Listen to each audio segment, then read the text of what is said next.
Hello and welcome to The Dugout. This episode we have an amazing guest, author, musician, crafter, general jack of all trades, Margaret Killjoy. I'm really excited to get into this conversation and share this with y'all. I think there's wonderful bits of knowledge from their experience as a seasoned anarchist, observer of history, and I think Margaret Killjoy is doing a lot to keep us educated, and we have a lot to do with that information. But a little bit about Margaret before we get in. She spent most of her career and adult life on the road, currently nestled in the Appalachian Mountains.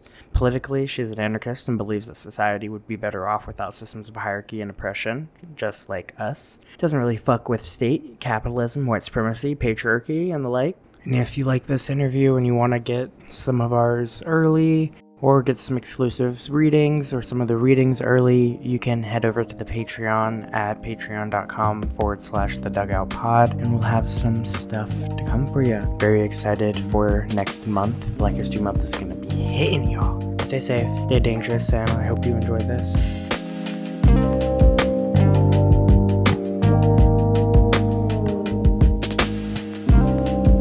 First question I like to kind of ask guests is, what was young Margaret like? Where did you grow up? Could you tell us about your younger years? Oh, Lord. I was a confused kid. I didn't know I was a girl. I didn't know I was an anarchist. I lived in the suburbs. I don't really want to kind of exactly say where. When I watch movies about suburban life in America, that like wasn't my experience of life. It wasn't an upper middle class suburb. And I feel like that's like all that's represented in media or whatever, right? Rode my bike around and did drugs and shoplifted and technically graduated high school and just kind of confused. And I wanted the world to be weirder and more interesting. So I was into piercing and body mod type stuff. And I was a like little weird goth kid. I actually had a pretty like strong clique of weirdos in high school. Born in the 80s, I grew up in the 90s. It's now long enough ago. I know this sounds cliche, but it's like long enough ago now that there's like TV shows making fun of the 90s and all of that. All my friends wore trench coats to school, and then Columbine happened and all my friends got suspended is the era of high school that I was in. I appreciate that answer because I always like asking that question because I do feel like for anyone that people have an idea of, I always like to just hear like what was younger you like in your own Oh, yeah. words. Could you talk about your radicalization process, however you see it? I'm sure there's a lot of different layers and different moments. Could you kind of talk about the beginnings of that? Like I feel like talking about high school a little bit kind of nods to that, but how would you kind of describe your radicalization process? In high school, I was kind of like a rebel without a cause type of a kid. And the first cause that I found was we like started the Gay Straight Alliance at my high school. And it's funny because all of us were theoretically straight people starting it. In the end, like I think one of us was straight. The way our GSA started was kind of cute. I had been going to these regional GSA meetings as an ally or whatever. I was like, for some reason, I just like hanging out with lesbians. That's like my thing. I had been going as an ally, and then all of a sudden, these two teachers who were obviously gay, but they weren't out. It was the woman gym teacher and the social studies teacher with a hyphenated last name. They like cornered me in the stairwell where all of me and like the trench coat kids hung out, and they were like, "Did you know that teachers aren't allowed to start student groups?" I was like, huh. And they were like, here's all the paperwork for a Gay Straight Alliance at this school. And this was in an era where the next school over, the president of the GSA got hospitalized, like in a homophobic attack. And so we had this very like, we're all a bunch of like punks and weirdos. And one of the main people is this hardcore kid. So we all had this like kind of posturing where we'd walk around and talk about respecting gay rights and stuff like that. But other than that, I didn't have a ton of politics in high school. I was a little bit confused. I took an online quiz in the 90s that told me I was a libertarian because it was made by the Libertarian Party, the online quiz. And so for about like 2 months, I was like, I guess I'm a libertarian. And then my communist girlfriend was like, no, corporations will just run everything. And I was like, I don't have a counterpoint, but I don't want to be a communist, as I understood it at the time, you know, authoritarian communism and all that, right? So I became like a lackluster social democrat. I wore a little Nader pin for the 2000 election, and I don't know, but I didn't really care much about it. And then on February 2nd, 2002, I became an anarchist. I have a birthday. It was the era of the anti-globalization protests. There was one coming up in New York City where I was going to art school, and you know, my like punk friend was like, "Hey, you would enjoy going to this." And I was like, "I don't know, all that activist stuff, I don't know about it." And then I did a bunch of research into it, and the anarchists seemed really interesting. And if nothing else, they were wearing masks, which was illegal in New York City. And they were like, well, we don't care. We're doing it anyway. And that kind of thing really appealed to me, right? And so I showed up, and I already wear all black anyway because I'm a weird goth kid. I find someone wearing all black and a mask, and I walk up and I'm like, hey, what's anarchism about? And he just was like, well, we hate capitalism and the state. And I was like, well, what do you do about it? He was like, well, we build up alternative institutions while destroying the ones that are destroying the world. And I was like, do you have an extra mask? And he was like, I do. And he gave me a mask. Breaking in socially was way harder, but breaking in politically was easy. I always love hearing that story because February 2nd is Groundhog's Day. So it's a very powerful date for me. So it adds another thing to celebrate. I'm like, ooh, a rebirth, a reawakening. When does Steampunk Magazine come into the picture? When does Oh, Lord. writing these zines? Because I Mhm. mean, I was looking up stuff, writing zines since you were like a little youth, and now using it as more propaganda. And as then, how does like finding that politics with anarchism help carve your imagination into steampunk? Mhm. You're already kind of like geeky then, saw the potentials of speculative fiction and escape home. What were the vibes for you? I was a kid who escaped into books my whole childhood, right? Even though I was like cool and did drugs and rode my bike around and stole stuff. I like mostly read books. I got through a lot of like bullying and stuff by escaping into books. There's some chicken and egg problem here with the bullying and the reading. And my dad was actually a zinester. My dad, who's also a science fiction writer, published a magazine.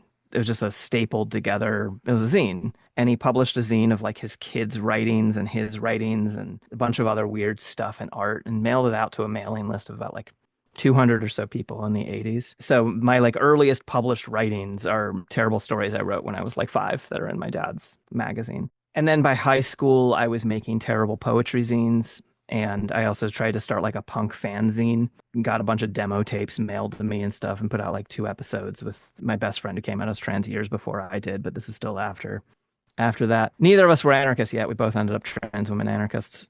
A lot of my generation, where I grew up, all of us now have politics, but none of us did at the time. I feel like I grew up in a place and a time where politics was like not talked about and not really on people's horizon. And so pretty soon after becoming an anarchist and traveling, I got really back into zine making. I really liked it because I dropped out of college to go travel full time. The first zine I wrote is actually the name of the publishing collective I still work with. It was called Strangers in a Tangled Wilderness. I wrote a personal zine in 2003 called Strangers in a Tangled Wilderness, and it's just poetry and stories about traveling and things. The next year, I put out a zine, Feminist Theory for Anarchist Men, and I started doing comics somewhere around that time. I did a comic called The Super Happy Anarcho Fun Pages. And so I just like made zines and traveled. And then around that time, for steampunk in particular, there was this group in New York City of like older, cool, weird anarchists who published a newspaper called the New York Rat. And I went to the New York Rat's website. It was at the era where you wouldn't have just a .com, you'd have like a .com/New York Rat. And I went to the top level domain and I looked at it, and they also had this steampunk manifesto. And I'd never heard of steampunk. And it was not what steampunk became, this manifesto. It was about the colonized stealing explosives from the colonizers to blow everyone up, how big, brutal, honest machines that like are dangerous to everyone, including the people using it. This like relationship to technology that I found really interesting, kind of like a mad science anarchism vibe with like a Victorian flair. In the same way that cyberpunk critiques sort of the modern dystopia, steampunk theoretically was an attempt to critique the start of capitalism and the start of industrialization and the peak of colonization. And it looked at having that intervention earlier and doing it through speculative fiction. And all of those things really appealed to me. I started a zine called Steampunk Magazine in 2007, probably. I didn't know that steampunk was just about to become a thing. So I was in on the ground floor of this massive pop culture explosion. And it was very interesting. It was the first time that any of my work had wide reach, but also it was really hard to navigate because I would go to these spaces and I would meet steampunk Emma Goldman at these spaces. I would meet all of these amazing radical people, and there's like a huge crew of people of color who were specifically using it as an intervention into capitalism. And there's like all this interesting stuff happening, but it was wrapped up into this veneer that just kind of became more and more devoid of politics and more devoid of meaning, and became just about the surface level aesthetics of it, to the point where it kind of became a like a thing I sort of wanted to distance myself from, which I'm not even proud of my own distancing myself from it, because that's also just kind of reactive. Like on some level, I'm like, well, I still like all of this, like the aesthetics and all the stuff that I was into and all the messages that Yeah. were involved in it. You were talking about how like people had politics but didn't talk about it. I think about how like now in certain like activisty clicky spaces, it's very we all talk politics. And there's even that one thing where the FBI was like, we can't infiltrate anarchist circles because they read too many fucking books. And then I was kind of thinking, do we talk too much politics now? Were we not talking enough in certain spaces, but things were still happening? So then there's that like overall anarchist ethos of do we need to name the politic to walk the politic? And then there's the point of education, or like, do we actually need to constantly name the politic every once in a while to walk it and like be able to cycle through and learn from things? I don't know. I think about that when you talk about like watching the scene and around aesthetics and a subculture blow up into pop culture, having just the aesthetic like Yeah. be what's around. But I guess that makes sense of what's going to stay in the pop culture. This happens to every subculture. Maybe not, but almost every subculture I've ever looked at starts with this as a really radical intervention into society. And I think that like punk and hip hop are two of the like clearest and strongest examples of like coming in with this. There's a bunch of bad shit and we're against it. And we're going to do stuff DIY and we're going to like live beautiful, crazy, weird, interesting lives. And then as it becomes monetized, it becomes more complicated. And I'm not even like, and then everyone's sold out. Like, I don't care. Like, people should try and get money from their work. Like, that makes sense to me. It absolutely becomes more and more about the surface level aspects of it. I actually think hip hop and punk are two of the best examples of ways of fighting that, because their radical politics are so baked in that it's harder to strip them away successfully. There has been successful stripping away, and there's a lot of, popular groups and things that have absolutely terrible politics or, no politics at all or whatever, right? But like you dig down into the core of it and you're still finding messages. And I think that keeping certain things named has been a really useful way of fighting that. It's really complicated. I actually kind of want to hear what you all have to say about anarchism as identity and things like that too. Because for me, when I discovered anarchism, it was like a lens had been put in front of my blurry vision. And so suddenly I could see the things that I knew the outlines of. Like I remember walking around being like, what if chain stores are bad? They take money away from neighborhoods. I hadn't been able to be like, the problem is capitalism. And so naming it gave me access to all this stuff, right? But it's also inherently limiting. And of course, obviously, anarchism has a particular reputation in everyone's minds. It's a different reputation for everyone. People are like, well, I don't want to be an anarchist because of X, Y, and Z. It's the same way that like, I didn't want to be a communist until probably like 2 years ago. I finally was like, whatever. I'm an anarchist communist. It's fine, That's same. That's real. But you're like, well, at the core of it, the theoretical definition of communism like matches up with what I want. I just disagree with the capital C version that has taken up a lot of space in the conversation to the point where I don't consider it a useful word to try and reclaim. Other people feel that way about anarchism and are like, well, the politics and the messaging is more important. We can call it whatever we want and it's fine. I get that. For me, giving it its name accesses this beautiful, proud history that I'm incredibly honored to be part of. Although I will say that I think that the most useful intervention into anarchism as a concept in the past like decade or so has been the sort of broadening of it into the anarchic sphere. I mostly have seen come out of like indigenous anarchist crowds or indigenous anarchic crowds that have basically said like, we agree with these concepts and goals, but we're not coming out of like a Western Enlightenment tradition. And so anarchism might be the Western Enlightenment version, but it's not bad, but it is part of a larger anarchic umbrella. That's been something I've been really excited about because the more I read anarchist history, the more I'm like, well, most of our best parts came from people who were indigenous or were like part of indigenous cultures in various ways. What got me into anarchism was indigenous anarchists, and then indigenous anarchists citing and recommending Black anarchists is what got me into like anarchism in general. Like I think William C. Anderson, it might have been a Lorenzo Irving quote. It's like I don't run away from it, but I don't run towards it. Yeah, that makes sense. But I also like I kind of do run towards it. And like it's kind of like my cop-out answer of being like, I don't run towards it, but I'm like, I actually do. Yeah, I mean, it's a really good question, especially your point about like the trench coats and then Columbine happening. And I guess it just makes me think about aesthetic behavior and how I look at how the internet and social media, at least because I feel like I got my first desktop when I was like 8, and then I got my first laptop when I was 12, and I started Hmm. writing. And I remember looking at other people in school and seeing what they wore, and there were a few people that wore like really long sleeves and striped long sleeves and had piercings and other things, and I saw a certain kind of aesthetic behavior. But because of growing up in an immigrant family, being told that I should be straight edge, all these other things, I feel like there were glimmers of my politics that I could see in the world that I kind of resonated with. And then in college was when I met other people that I look back now and I'm like, oh, those were the anarchists. Like, those are the people when we were doing student demonstrations. They'd be like, why not Occupy? Or maybe we should demand that the university change their whole model around funding or tuition or anything. And then I remember when I moved to Seattle after college, I met this student organizer who was a grad student at UW. And basically, I connected with her on Facebook and I was like, hey, I'm trying to meet down people here. And she was like, oh, come to this book club. And I went to the book Hmm. club and ended up just being people that went out at night tagging. And there wasn't a Hell yeah. moment in my mind where I was like, oh, maybe I shouldn't be here or whatever. I feel like it was other Black people. I Hmm. could tell that they were really down in a way that resonated with what I was into in college. And kind of like, do you run towards it or away from it? And I feel like there's so many moments in my life where when I had the chance to run towards it, I usually did because some part of me had always been waiting. I Yeah. agree with you in like the books and everything, because even growing up, it was kind of like I usually like books about young people that broke the rules on some level, even if it was coming of age is kind of like a general genre where I'm like, it's about breaking the rules theoretically. So I guess I think about it in that way.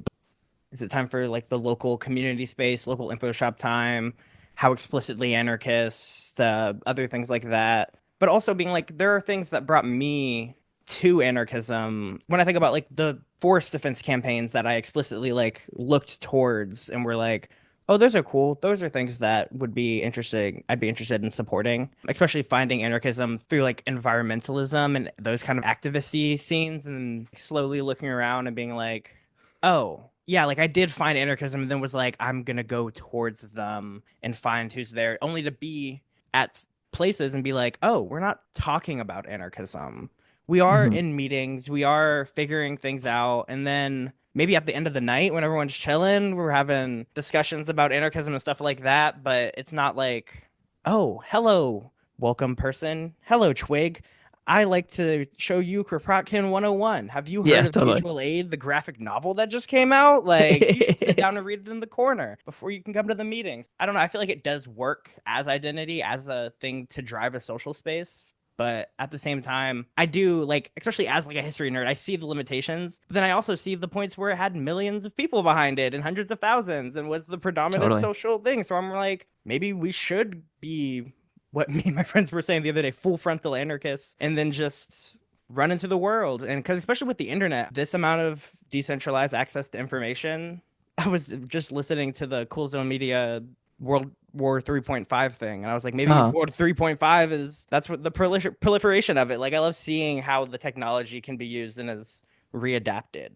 I like running towards anarchism. I like black flags and black and red flags and black and green flags and black and purple flags, and they make me feel connected to something. And one of my friends, who's this longtime anarchist environmental organizer, was giving I think a medic training at a big environmental camp.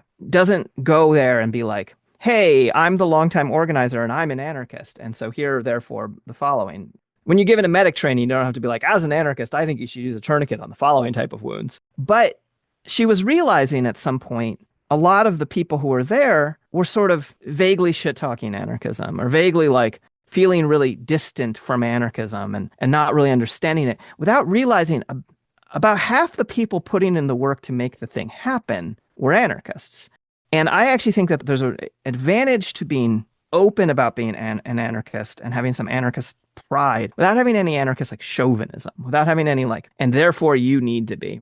Because we don't want people who get into positions, get into ideologies because they're bullied into it, or even peer pressured into it. We have a harder task than most ideological positions in that we're trying to develop free thinking individuals. And so we can't necessarily be like, here's all the answers. And that's one of the beautiful things about anarchism. Like most of my books are not anarchy, anarchy, anarchy.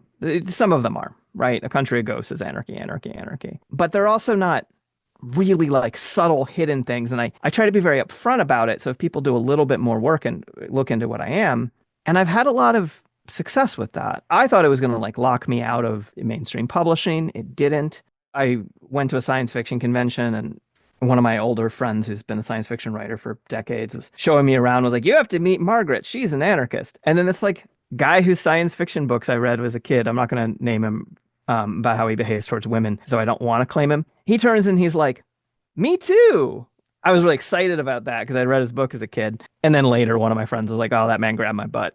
So that's not necessarily the best example. But we are everywhere. When I read history, I see certain things written out of history over and over and over again. And it's funny because even anarchist historians, for some reason, a lot of the anarchist historians writing in the middle of the 20th century just didn't know women existed. And then also, there was a certain race blindness anarchists were doing for a lot of the 20th century. That means that non-white anarchists who fought in the Spanish Revolution weren't like marked as other, which has some advantages, right? But it also means that people just think that all the people fighting in the Republic were white people. And then like, that sucks. Most of them were, and there's complicated things about race in the Spanish Civil War. Actually marking identity, I think, has a real advantage as long as we can stay away from bigotry and chauvinism around. And I'll add to that because I've been thinking about this a lot lately, especially post election, whatever the fuck. But basically, I had a long conversation with my best friend who's Black. And in a lot of ways, I can view her as like relatively anti-authoritarian. And she's into stealing and all these other things. But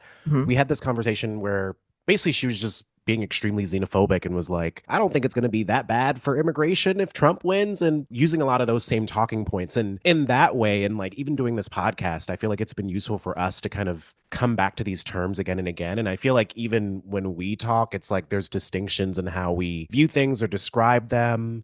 I do think being recognizable on some level is important, because even if I think of my best friend, I'm like, I don't know if there's anyone else in your life that could articulate some of the politics of anarchism in the way that I can. But I also know we both are into stealing. We're both anti-authoritarian on some level. So it's like, how do you bridge those gaps? Because even when I look at Black culture, I'm like, there's so much that is anti-authoritarian on a class level. If you look at like, I don't know, Black folks, marginalized folks, and then once you go up through the ranks, that kind of goes away. But what would it mean for there to be like shared space, or for there to be like a more legible space, which I think is one of the projects that we're kind of hoping for out of this? Because I do feel like if someone's anti-authoritarian, they can either go towards like super fucking weird alt-right shit, or it's like super far left, and it's like, which way do you go? How do you get there? Interesting based on like your identity, your class, how recognizable you are. How do you feel like your relationship to anarchism has changed through time?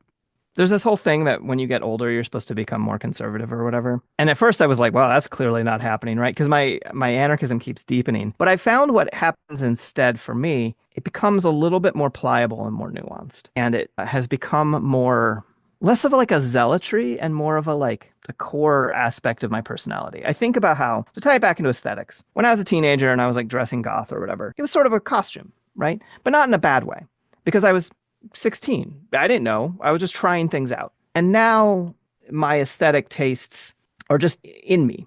And so when I wear things, they don't tend to look like costumes. Well, that's not true. I wear cloaks sometimes, and there's no way you can wear a cloak without it looking like a costume. But overall, right, I believe in a world where we can get to where cloaks are fine. Back. Yeah, no, cloaks are normal in 2025. I don't know what you're talking about.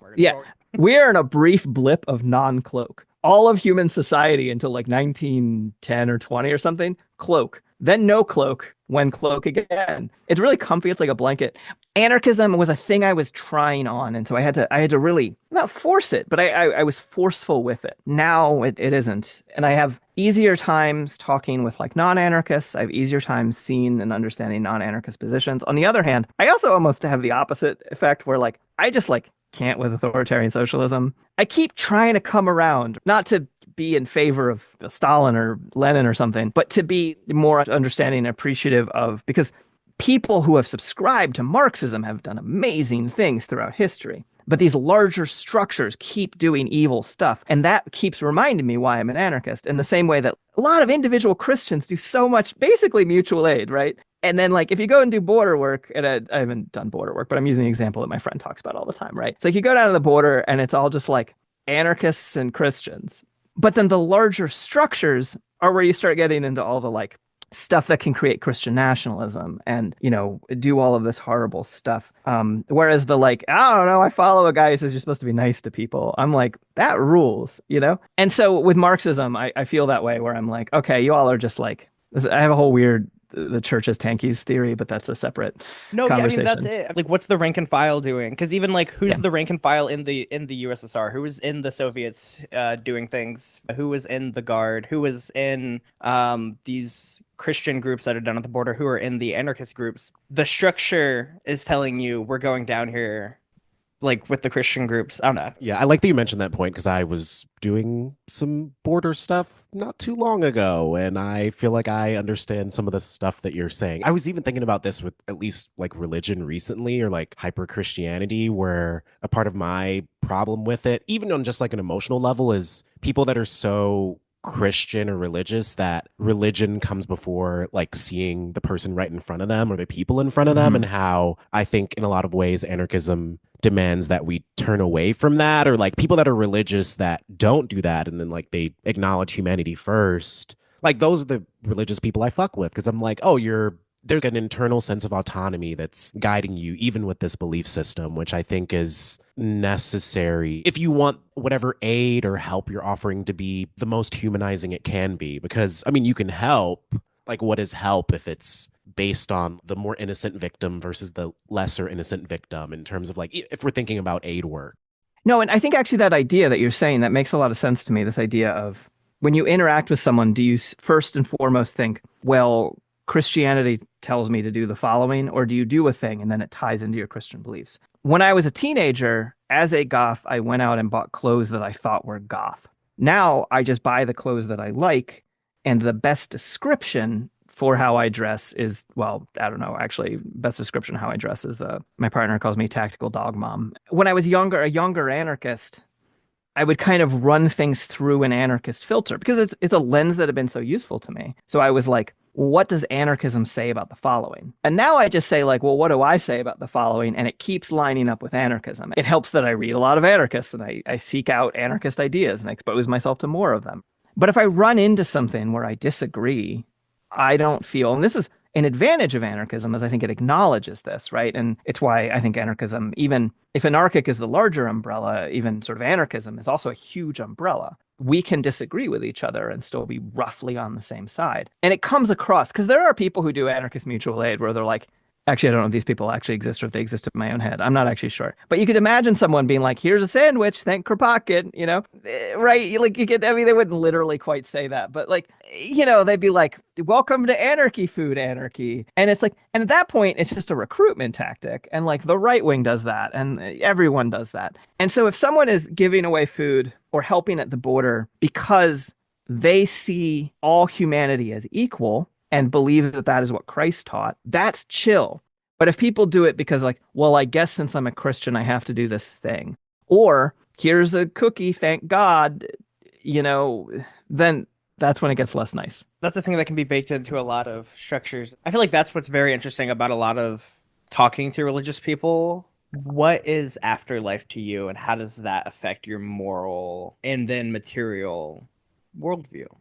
I don't know if this makes any sense, but I think about how in the left we describe it as radicalization, but for Christians, they might describe it as enlightenment or something. And I guess I wonder about the distinctions between those processes because, in one sense, if I'm thinking of Christianity or like religion, like the process of being enlightened or baptized or saved, it's a cleansing process. It makes you more innocent as opposed Mm-hmm. to like far leftism or anarchism, where when I was witnessing work happening at the border, it was more the willingness to be anti-authoritarian, the willingness to be unclean, the willingness to do work that could potentially be criminalized, and how the function of that enlightenment process is interesting to me because the deeper I go into anarchism, the further it's allowed me to feel human, even in like queerness, my blackness, all of the ways that I want to be a good person, but also the ways that I'm willing to be bad to have there be a better world. It's like, when and what will you decide to have or be acceptable with a nuanced moral stance? And everybody does that. Like, that's what authoritarian socialists will be like, well, this is just what has to be done. Totally. Uh, and this will be the means and ends or whatever. Which is why when we were doing this like direct action series, one of the definitions we used, it was Khalid Ali's. The most beautiful part about direct action is that a means and an ends. Yeah. Not finding that they're both going to be the exact same when whatever revolution or whatever happens after the action, after us directly taking an unmediated action to get our resources or and then manage such resources, which is actually something that brings me back to a question I've had a long time. The piece that sparked part of my interest in anarchism, especially as someone who has like a tiny interest in economics, history, what can be done, what's the future. That's what I love about speculative fiction because I'm like, okay, we have to watch people go through the world. What does that actually look like? And I loved Take What You Need and Compost the Rest. I'm just curious about the lifetime of that essays because there's multiple versions online that have different longer and shorter versions of it. And that seems like a pretty early Tangled in the Wilderness. I was wondering if that was just solo or when there was a team. That piece, there's a couple different pieces that are variously called, like Post Civ and Take What You Need and Compost the Rest, I think that was the name of the collection of essays that I put together a while ago.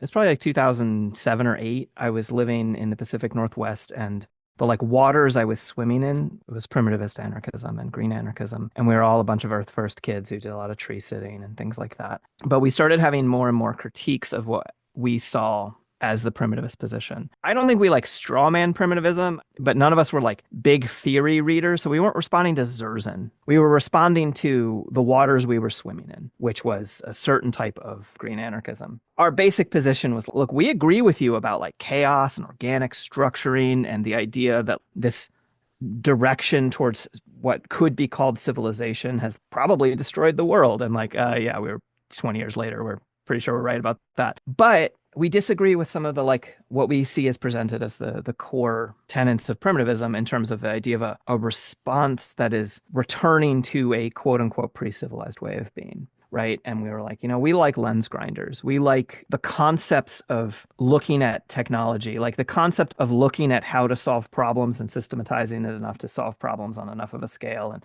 we like certain things. God, now that I have read more theory, it's basically like a dialectical approach to primitivism versus civilization, in that it was like, oh, my friend is gonna love to hear you say that. Oh no, God, I hate how much because I always hated big theory wars because like I went to art school, dropped out. I only like ride trains and fight the government. I'm really bad at riding trains. I'm also pretty bad at fighting the government. I'll be real. I redeveloped in my head what I called triangle thinking, which was like, well, you have two sides and they seem to be opposites, but then there's a beautiful third thing that can be developed by contrasting these things. There's like 18 versions of dialectics, but that's one of them. And I just called it triangle thinking. Subconsciously, that's what we were doing. There's about 4 or 5 of us in the room when we came up with the basic ideas of post-civ as a theory. And it's interesting because that essay has had, in some ways, more legs than anything I've written.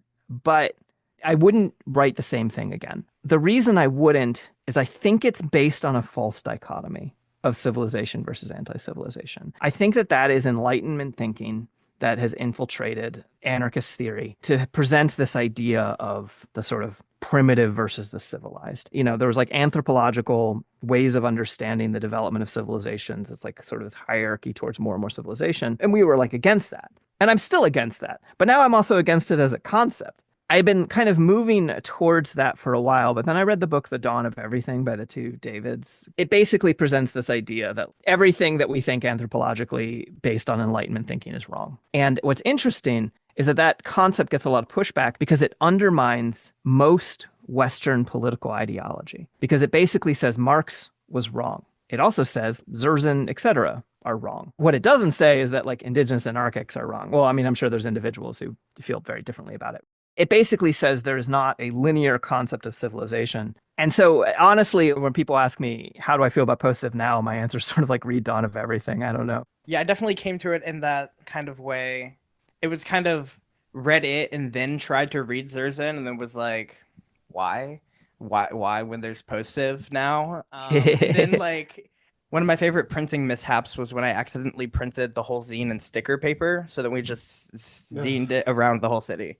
And it was the version amazing. with flowers and stuff on it, so it was really beautiful. I was like, okay, this works out. This was only like a $30 fuck up, but it's fine. It's fine. Oh, the story about how the rest of the essays came about was that my first paid writing job was that Alan Moore asked me to write more post-civ and publish it in his magazine. Wow. I love that connection to you and Alan Moore because we're gonna have like a Black Watchmen analysis and series of Oh shit. I'll be discography. curious. You just did a tour. You also have toured and done events as a musician. You talk about wanting to like make atmosphere, make an event. Well, you've also had all these routes all over the country as a traveler, and now get to use this to revisit some friends. What is like, I guess if you had to not have a take, but re-seeing again the anarchist scene, the literary scene, doing the whole out of your car on the traveling around thing again. How was that for you? And what are the reflections? It was interesting on a lot of levels. It was very tiring in a way that I was really feeling my age. I'm in my early 40s, and I spent most of my 20s to my mid 30s living out of vehicles or backpacks or whatever and just traveling. I'm like, oh, I don't want to do that all the time anymore. Part of it is that I have a very reactive dog who I love very dearly, who doesn't travel incredibly well. So that was like an added stress the whole time. I mean, I'm kind of hoping I'll do it about once a year. And because I would say before 2020, when I kind of fell into hermit world, I felt like I usually had the pulse of the anarchist movement in the United States. And I used to travel some in Europe and stuff too, right? And so I had a little bit of that pulse too. And I felt that that helped me feeling part of things. And then for the past like 4 years or so, I felt kind of apart. And a lot of it's just like literally, I have sort of chosen a certain level of isolation to focus on my work. And also at the beginning of COVID, I was just very COVID conscious. A lot of people sort of fell out of society a little bit at that point.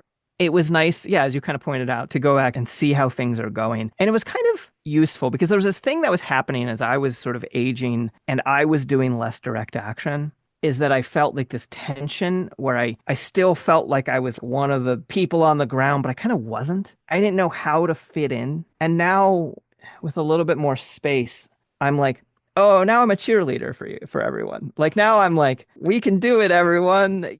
I don't really feel a need to like stick my head in strategically or tactically on anything. That's the kind of decisions that needs to be made by the people making the decisions that are risky.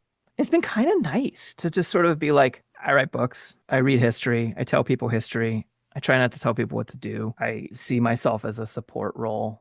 And it took a long time for me to accept being a support role person. But I mean, part of the reason I'm a support role person is that I gave myself enough trauma in my 20s. And then I spent my 30s dealing with that trauma. And now in my 40s, I'm hoping I can just kind of get some shit done. Or honestly, with the way the world's working, might just be back in the fray. Who knows? So it's a bounce back from burnout story. Yeah, And I hope so. it's, I'm in the middle of it, but so yeah, far. it's the vision. It's doable. It's lovely Yeah. to see people actually succeed to process through things and still walk and talk while we're all processing through things. Because I think that's something me, like I got into a lot of youth activism at the beginning and it was really dope, but it was like, do we have people that survive? Can we? And like, Mhm. especially with a politic, it can get doomer quick Yeah. and heavy. So it's like, oh wait, it is about us and us is surviving. And the overall thing is we want to be able to live our lives. So it's like Yeah. have the space to do that and like they say, tear down the systems that are destroying us while creating alternatives to ones that we Yeah. can live. I feel like what you just said is very interesting because I kind of relate in a loose sense. Like I published a book in 2022 and it's like about a lot of different things, but a lot of it is about anarchy, immigration, gender, all these things. But I guess I wonder, like with the past number of years and how you said this recent tour kind of brought you back into certain folds or spaces that you felt maybe a bit distanced from. Do you feel like when you go on tour and you're in front of these audiences and talking to people about your work and answering all these questions about your work, do you feel like there are common misconceptions that people pick up on in your work, even if it's how they read it politically or like where the questions are kind of oriented towards you? Because I was always kind of interested in that when I was on book tour, going to random cities. Maybe you know people, maybe you don't. And you kind of find these patterns. Like, were there certain patterns in the conversations or questions you were being asked that you found? So overall, now that I write fiction mostly, I'm a little bit insulated from that. My first book tour, ironically, it was about fiction, but it was a nonfiction book about fiction. It was a bunch of interviews with fiction writers that were anarchists. And I found myself like challenged more, right? And that's not necessarily bad, although I think that there is a kind of weird, sometimes it is bad, I think, the way that we argue our politics. But anyone who presents a theory people should be able to critique that theory. Like I remember my first book tour, I was staying with one of my friends' friends at this house in DC, and they're all having this conversation. I think they're actually talking about like civilization versus anti-civilization. And I was like, well, I think, and then they turn to me and go, we already know what you think. And then they go back to talking to each other. Oh my God. And like, I was like, is this just my future now? Everyone thinks they know me because they know my work or whatever, right? I found a little bit less of that once I started working in this sphere that more actively talks about questions than answers by doing fiction. There are things that people assume about me, and some of them are just sort of the usual parasocial thing. Like parasocial is an interesting word because I have parasocial relationships with people too. Like I'm a podcaster and you all are podcasters and you all are probably already getting this. And it's like podcasting is a parasocial machine, Yeah. Yeah. How do you fight that? And it's like, and what do you fight from it? Because they're still like, oh, maybe you want to build community. It's like the whole thing of like, we've been like, oh, do we want to actually build a Discord? Maybe. Podcasts like yours do help a lot of like creating community. Always a purpose to having this media, to having media within our ranks, and especially media that is representative of different experiences and cultures, because then it's like, oh, okay, we all share this ideology. Like there was a problem in the early aughts where anarchism meant punk. I was sort of allowed in by my proximity to punk because as a goth, I looked like a punk and I had a big nose ring and shit. That's not a reason to let someone into an anarchist space. It's not a reason to keep someone out either. Anarchist punk stuff kept the flame alive and deserves a lot of credit. But like, that can't be it. We can't have a subculture as the fucking goal. Subculture is useful and creating community and culture is useful, especially if it's different ones. But the parasocial thing, what I choose to do is I don't lie, but I also control what I talk about. I don't really talk about my family. I love my family. I don't want to drag them into this. I don't really talk about my relationships. Same thing. Those aren't part of what I'm presenting to the world for people to have like parasocial relationships with. Parasocial relationships aren't inherently bad if we acknowledge and understand them as what they are. I listen to podcasts, and so I have parasocial relationships with all the people I listen to podcasts of. I listen to them every day. Within anarchism, we are genuinely all equal, and we try not to hold people up on pedestals, and so people can talk to me, right? On the other hand, I'm socially full. It's not that I'm like, oh, I'm better than other people. It's more that I'm like, I hate my phone. It makes noises that interrupt me while I'm trying to read books and play with my dog. Tangential. I don't remember what the question was. I'm sorry. Book tour, what the experience was in terms of how people intake the different kinds of writing that you do. Oh, yeah. What kind of patterns or questions tend to come up. Honestly, I've just found a really positive response. Not necessarily a response of like, you're the best or whatever. I had this hypothesis with that first book that creating culture had a purpose because fiction was not a big part of the anarchist scene that I was part of to any appreciable degree. And it was seen as like, it's almost like Emma Goldman, if I can't dance, it's not my revolution thing. Dance parties were part of our culture, but other cultural stuff like art and besides political posters and graffiti. Actually, at the start, anarchists were shit graffiti artists. We fixed that one. I'm really glad. But so am I. Somewhere there's little stick figures I drew on walls like 20 years ago.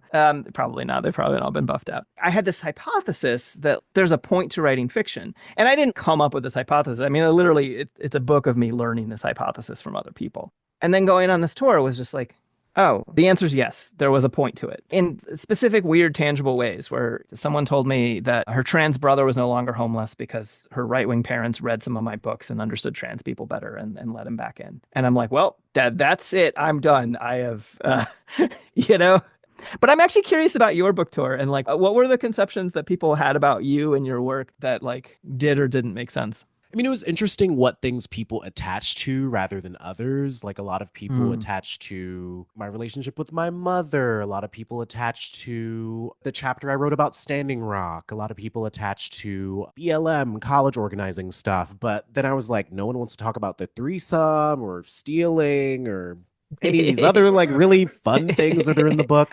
I think it was interesting what they fixated on because it jumps through time and there's a lot of different things. And then I also think just age-wise, like I think a lot of people were like, oh, you're so young to write a memoir. And so I feel like that colored a lot of it too. And so it felt strange in some ways talking to people that were older than me about my life and then having people come up to sign the book or talk to me after. And that was interesting. And I also feel like most people wanted to engage with the book emotionally and maybe not as much politically unless they were maybe like queer. For my New York book event, I spoke to Jamal Joseph, who is part of the Panther 21, and he was Wow. definitely really asking a lot of questions about fascism and repression and kind of the emotional life and the political life and where they Mhm. merge. With my book, at least, the last chapter is autofiction, and I feel like I didn't get any questions about that at all. And I was just like, and if not, I got Mhm. people being like, "Oh my God, I can't believe your mom lied to you about your dad being dead," and I'm like, "He is dead." So I don't know. There were just so many things where I was like,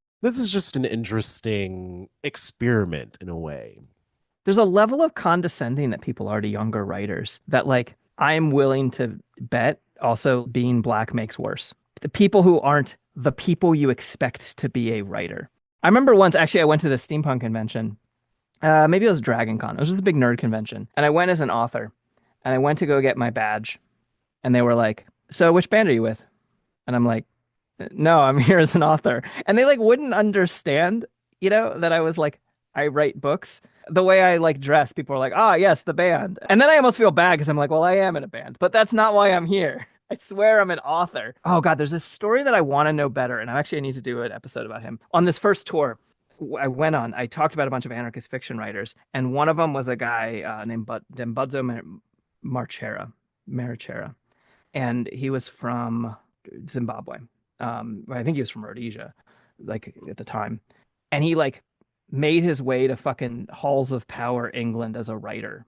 Was like, I guess, like sort of the Black Henry Miller to people or something, right? It's been a long time since I've thought about this story, and people just treated him like shit, just fucking constantly. I think he, again, long time since I've read this story. He like won a literary award, but no one would fucking treat him with any respect. So he just started throwing the dishes at the ceiling during the banquet and shit, and like stormed out, moved back to no longer Rhodesia, and then died of AIDS, homeless on the streets. Honestly, he was fucking interesting, and just like the idea that people just don't take people who they don't expect to be writers seriously. It's so annoying because at the same time, you also run across this thing where people think that the only reason you were able to write a book was because you had the time to do it.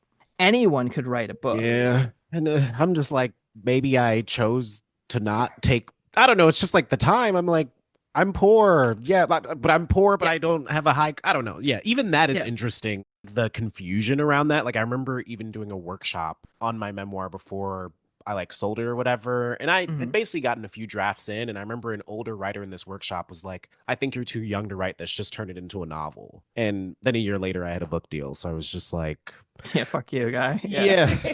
Yeah. And I just kept thinking I grew up on fan fiction and weird smut online. And that's still writing. And those are people of all ages and a lot of, I don't know, just teenagers. And so I think And there's some a good writers.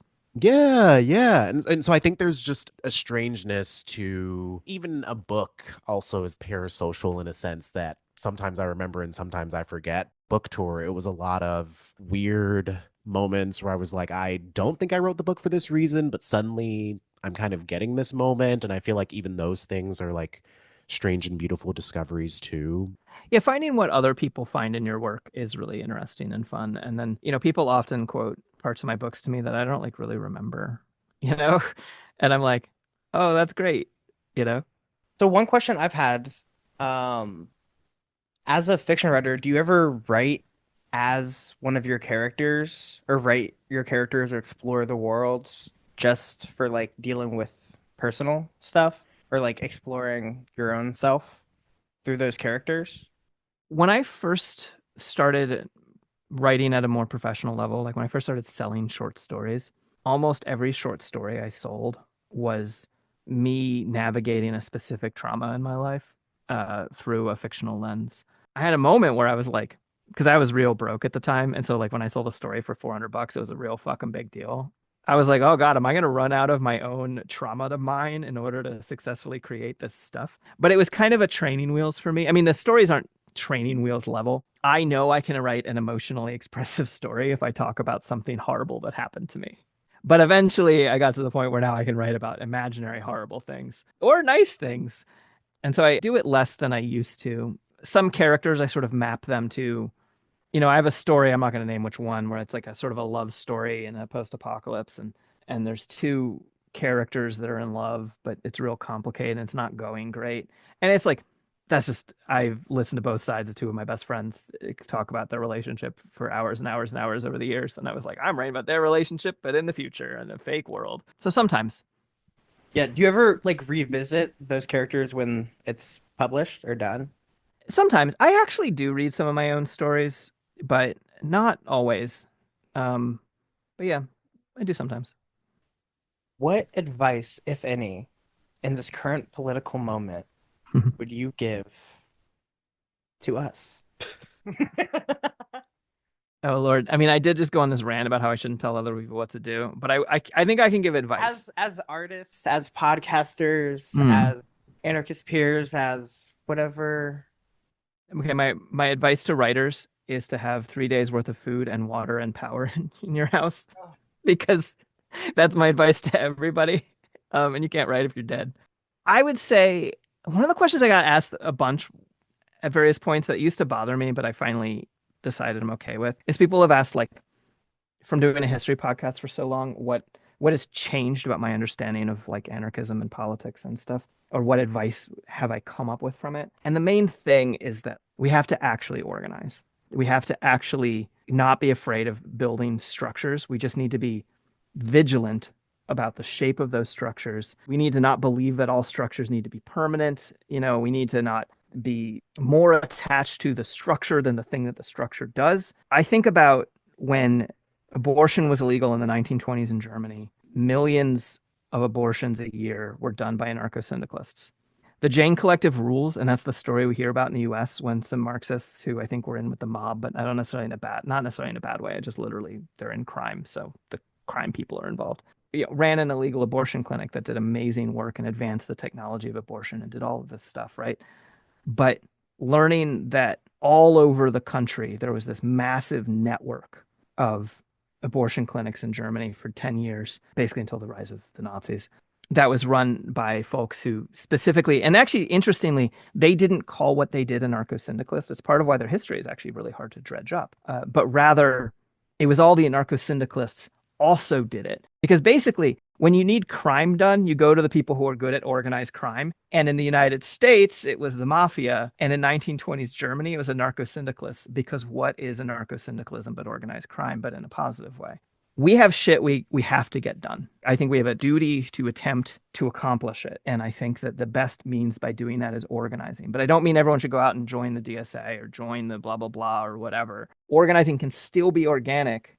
That's okay. That's my advice. Sorry, as a long rant. No, that's it. No, that's beautiful. No, that's it. You heard it here. Organize, organize, organize. Federate. You can't federate if you don't fucking have something to federate with. You gotta start where you're at, and then we can do big things. Yeah. Yeah, it was so lovely talking to you. Yeah, thank you again. Hey, what's your book for anyone who's listening to this who hasn't heard you talk about it before? My book is called When They Tell You to Be Good. It's a memoir that's out with Tin House Books. It came out in 2022, and I describe it as my political coming of age. It's a good title. Yeah. We have less than a minute, but is there a favorite song that Renshaw loves to hear you play? Oh no, but it's not recorded. It's just piano music. He likes when I play piano. Love He hates when that. I play accordion. You know, that makes sense. I know, it's like weird high pitched noises. Ah, Yeah. dogs. Well, that part. All right. Well, thank you so much for having me on. Much.